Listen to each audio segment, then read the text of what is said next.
দেশ স্বাধীন হয়েছে কিন্তু দেশ কিন্তু এখন স্থিতিশীলতা হয় নাই। দেশকে স্থির করেন, ঠিক আছে?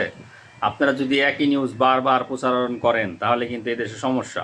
বারবার সংখ্যালঘুদের উপর হামলা, এই সেই নির্যাতন আমরা তো দেখতেছি না যে কোথাও কোনো আন্দোলন হইতেছে, সংখ্যালঘুদের উপরে মনে করেন নির্যাতন হইতেছে। এগুলো হলো সব ভুয়া বানাওয়াট, ঠিক আছে? যে সমস্ত সংখ্যালঘুদের উপর আক্রমণ হইতেছে বাংলাদেশে, তারা অবশ্যই আওয়ামী লীগের সাথে জড়িত ছিল। আওয়ামী লীগের আমলে তারা অনেক নির্যাতন করছে, নিপীড়ন করছে, জ্বালাইছে, তাদের উপরেই মানুষ আক্রমণ করতেছে। বারবার একই এই প্রসঙ্গ নিয়ে মিডিয়া যদি বারবার একই কথা বলে তাহলে এটা কিন্তু মনে করেন যে খুবই একটা খারাপ দিক হয়।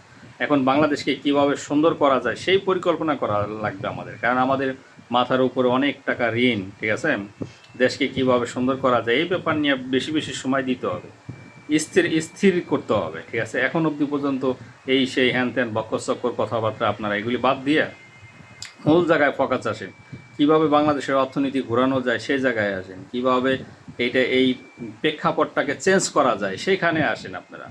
কেন সেই সংখ্যালঘুর মধ্যে পড়ে আছেন আপনারা এখন অবধি পর্যন্ত আমার মাথায় আসে না।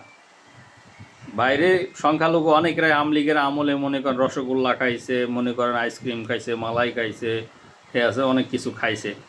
অনেক খাইলে কি সেটা একটু কিছু ভোগ করবেন না? অবশ্যই করতে হবে, সেজন্য অপেক্ষা করেন।